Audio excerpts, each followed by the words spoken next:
네, 여러분 안녕하십니까. 저는 대구 우리들 병원장 박찬웅입니다. 오늘은 허리의 비수술적 치료 방법 중에 고주파 치료에 대해서 좀 말씀드리려고 하는데요. 고주파 치료는 여러 부위에 적용되고 있습니다. 심장 박동 이상 경우에도 사용되기도 하고, 그 다음에 이제 암 같은 데 고주파 치료를 이용하기도 하는데, 척추에서도 고주파 치료를 이용합니다. 이제 그런 것들하고 기전도 다르고, 그 다음에 사용하는 위치도 다 다릅니다. 제가 외래 진료하다 보면 이거는 고주파 치료가 필요하다고 말씀하시면 그 응고시키는 거 말씀하시는 거죠. 이렇게 되게 말씀하시는데, 우리가 허리에 쓰는 고주파 치료는 다양하게 있다고 제가 말씀드렸죠. 그래서 이제 하이브리드 고주파도 있고, 그 다음에 이제 박동성 고주파도 있고, 정말로 말 그대로 이제 응고시키는 고주파, 이렇게 세 가지 종류들이 있습니다. 이 세 가지 종류들은 그 질환에 따라 완전히 다르게 적용됩니다. 우리가 디스크에 쓰는 고주파 치료와 협착증에 쓰는 고주파 치료, 그 다음에 물렁뼈가 딸갖는 퇴행성 디스크 고주파 치료가 완전히 이렇게 다르게 됩니다.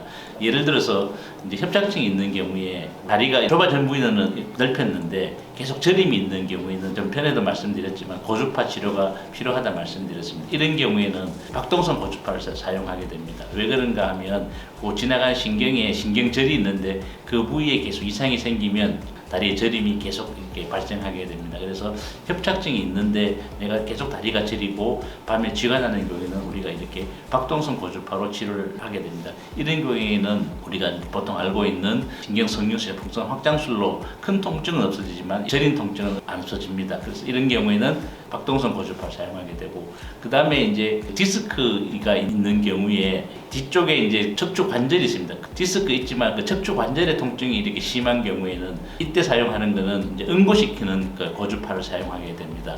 그래서 디스크는 아니고 척추 후관절 이상이 있는 경우에는 응고시키는 고주파를 쓰고, 그다음에 세 번째로 물렁뼈가 딸갖는 경우, 그러니까 우리가 말하면 블랙 디스크인 같은 경우에는 하이브리드 고주파를 쓰게 됩니다. 이 고주파는 박동성으로 나갔다가 그다음에 또 안 나갔다 이런 방법으로 사용을 하기 때문에 또 다른 고주파로 해서 제가 이제 하이브리드 고주파로 이렇게 명명해서 말씀드립니다.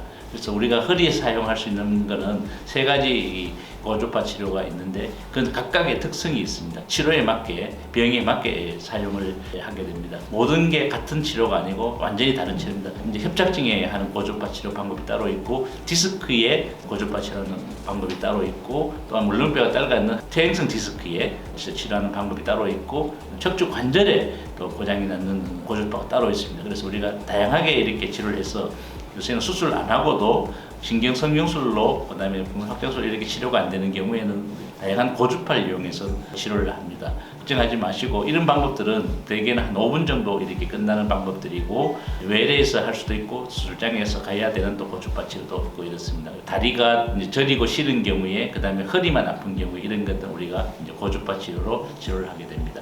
네, 오늘은 허리가 아픈 경우에 다양한 고주파 치료 방법에 대해서 말씀드렸습니다. 네, 감사합니다.